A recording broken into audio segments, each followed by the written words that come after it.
Hello friends, 10 நாள் ஆச்சு video போட்டே. 10 நாளாக வந்து எங்கே போனேன், எங்கே காணாமல் போயிட்டியே அப்படின்னு சொல்லிட்டு எல்லோரும் நினச்சிருப்பீங்க. அம்மா வீட்டுக்கு போயிட்டேன். குட்டீஸுங்களை வச்சுட்டு அங்கே வீடியோஸ் எடுக்கவும் முடியல, எடுத்த வீடியோவை அப்லோடும் பண்ண முடியல. ஏன்னா 1-2 வீடியோ தான் எடுத்தேன். அதையுமே வந்து குட்டீஸுங்க வந்து ஃபோட்டோ எடுக்கிறேன், செல்லு கொஞ்சம் நேரம் பார்க்குறோம், கேம் விளையாடுறோன்னு சொல்லிட்டு அந்த ஃபோனை எடுத்து நிறைய வீடியோஸ் டெலிட் பண்ணிட்டாங்க. ப்ராப்பராக வீடியோஸ் இருந்துச்சு அப்படின்னா தானே நம்ம எடிட் பண்ணி நம்ம வந்து அப்லோட் பண்ணோம் அப்படின்னா உங்களுக்குமே பிடிக்கும். ஸோ அதனாலேயே வந்து வீடியோ எடுக்கவே இல்லை, எடுத்த வீடியோவும் அப்லோட் பண்ண முடியல. இதுக்கப்புறம் ரெகுலராக நம்மளுடைய mini vlog and weekly once வந்து லாங் வீடியோவுமே வந்துடும்.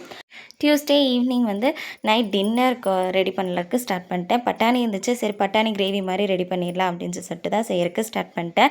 பட்டாணி வந்து ஃப்ரெஷ்ஷான பட்டாணி அப்படிங்கிறனால தனியாக வேக வைக்கல. நான் வந்து பட்டாணி கிரேவி எப்படி செய்வேன்னு பார்த்தீங்கன்னா, எண்ணெய் ஊற்றி கடுகு போட்டு, கடுகு நல்லா பிரிஞ்சதுக்கப்புறம் ஒரு வெங்காயம் 3 தக்காளி போட்டு நல்லா வணக்கி விட்டுட்டு, நல்லா வெங்காயம் தக்காளி வணங்கும் போதே அது கூடயே மஞ்சத்தூள், மிளகாப்பொடி, மல்லித்தூள், வந்து இஞ்சி பூண்டு பேஸ்ட்டு, அப்புறம் பட்டை சோம்பு பொடி எல்லாம் போட்டு நல்லா வந்து வணக்கி விட்டுட்டு, அது நல்லா வணங்கினதுக்கப்புறமா இந்த பட்டாணி உள்ளே போட்டு, அது கூடயே 2 உருளைக்கிழங்கு இருந்துச்சு அதையும் உள்ளே போட்டு தேங்காய்க்கெல்லாம் அரைச்சி ஊற்றி நல்லா கொதிக்க விட்டு எடுத்தோம் அப்படின்னா சூப்பரான பட்டாணி கிரேவி ரெடி. நீங்களுமே ட்ரை பண்ணி பார்த்துட்டு எப்படி இருந்துச்சுன்னு கமெண்ட்டில் ஷேர் பண்ணுங்கள். தேங்க்ஸ் ஃபார் வாட்சிங், கீப் சப்போர்ட்டிங் மீ, பாய்.